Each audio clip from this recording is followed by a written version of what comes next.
ధన్యవాదాలు అధ్యక్ష. అందరూ చెప్పింది అన్ని కూడా విన్నా ఇప్పటిదాకా.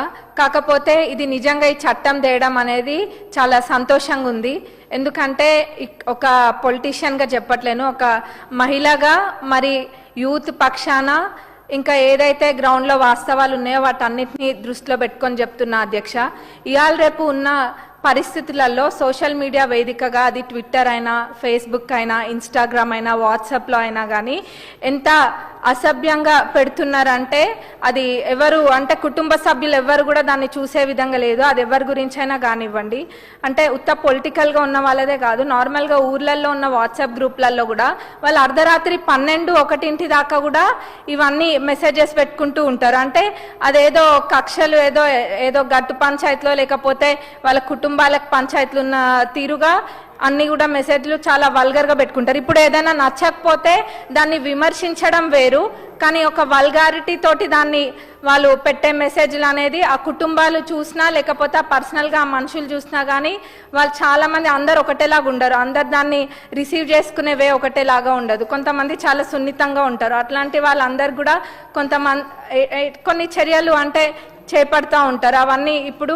చట్టం కఠినంగా ఉంటేనే ఏదైనా తప్పు చేసే వాళ్ళు భయపడతారు. ఇప్పుడు ఏమైపోతుందంటే సోషల్ మీడియాలో ఎంత అంటే ఇందాక అన్నారు స్కైజ్ లిమిట్ అన్నట్టుగా అయిపోతుంది. అంటే ఏదైనా మాట్లాడచ్చు, ఏదైనా చేయొచ్చు.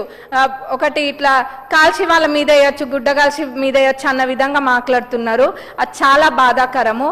ముఖ్యంగా నేను ఒక సందర్భంలో అనుకున్నా, అంటే అందరు అన్ని అంశాలు కవర్ చేసిండ్రు, కానీ మహిళల గురించి ఒకటి ప్రత్యేకంగా మాట్లాడాలనుకుంటున్నా. మహిళలు ఏదైనా బయటకు రావాలంటేనే ఇవాళ రేపు అన్ని రంగాలలో మహిళలు ఉన్నారు, కానీ బయటకు వచ్చిండ్రంటేనే ఎన్నో ఎదుర్కొని వాళ్ళు బయటకు వచ్చి వర్క్ ప్లేస్లలో అయినా కానివ్వండి, లేకపోతే పొలిటీషియన్స్గా కానివ్వండి, డాక్టర్స్కైనా, అడ్వకేట్స్కైనా అన్నిట్లో మహిళలు ముందుకు వచ్చిండ్రు అని అంటే ఇప్పటికీ ఎంత అడ్వాన్స్గా మనం ఉన్నా కానీ ఏదో ఒకటి ఇబ్బంది అనేది ప్రతి మహిళకు ఉంటుంది. అట్లాంటి సందర్భంలో దాన్ని ఎంకరేజ్ చేసే విధంగా ఉండాలి, కానీ మహిళల పట్ల కూడా చాలా అసభ్యకరంగా వల్గర్గా మాట్లాడడం, మరి పర్సనల్గా వెళ్ళడము, అంటే రీజన్ ఫర్ నో రీజన్ ఇవన్నీ కూడా జరుగుతున్నాయి.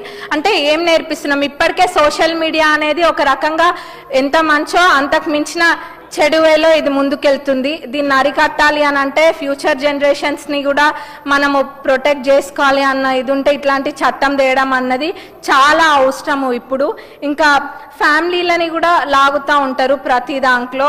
ఇది చాలా హ్యూమిలియేటింగ్ ఉంటుంది రిసీవ్ చేసుకోవడం. ఇప్పుడు చట్టాన్ని కఠినం చేసినామని అంటున్నారు, కానీ దాని ద్వారా ఒక్క ప్రాణం పోయినా కానీ లో ఉన్న సంపద అంతా ఒక పక్కన పెట్టి ఆ ప్రాణాన్ని తీసుకురావాలన్నా కానీ తీసుకురాలేని పరిస్థితి. అట్లాంటి వాటి కోసం ఇట్లాంటి చట్టం ఉండడంలో ఎటువంటి తప్పు లేదు.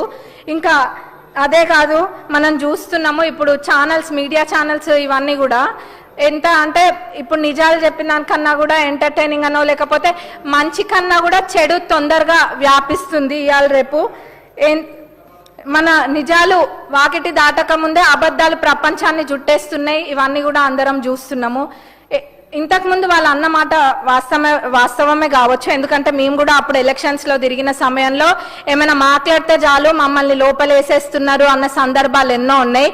కానీ ఈరోజు నేను పదే పదే ప్రజాప్రభుత్వం అని ఎందుకు అంటున్నానంటే ఈరోజు చూడొచ్చు ఒక్కొక్క పొలిటీషియన్స్ మీద ఎన్ని పెడుతున్నా కానీ ఎవరు దానిపైన ఎటువంటి చర్యలు తీసుకోవట్లేము. ఎందుకంటే సహనంతో చూస్తున్నాము, కానీ ఎవరైనా కానీ మనుషులే, ఎవరికైనా ఒకసారి మనసు నొచ్చుకుంటుంది.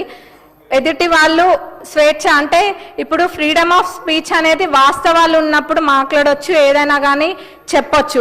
కానీ ఎటువంటి వాస్తవం లేకుండా ఏది లేకుండా ఎట్లా పడితే అట్లా మాట్లాడొచ్చు, ఏదైనా చేయొచ్చు, అన్ని అబద్ధాలు చెప్పొచ్చు, అబద్ధాలనే వాస్తవాలుగా చూపించచ్చు, నలుపు రంగును చూపించి తెలుపు తెలుపు తెలుపు అని అన్ని మభ్యపెట్టచ్చు అన్న తిరుగుంది.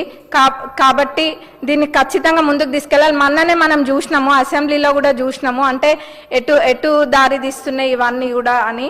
కాబట్టి ఈ చట్టాన్ని పూర్తిగా మద్దతు పలుకుతూ మరి దీన్ని సెలెక్ట్ కమిటీకి కూడా పంపించాల్సిందిగా మీ ద్వారా కోరుతున్నాను అధ్యక్ష. Thank you.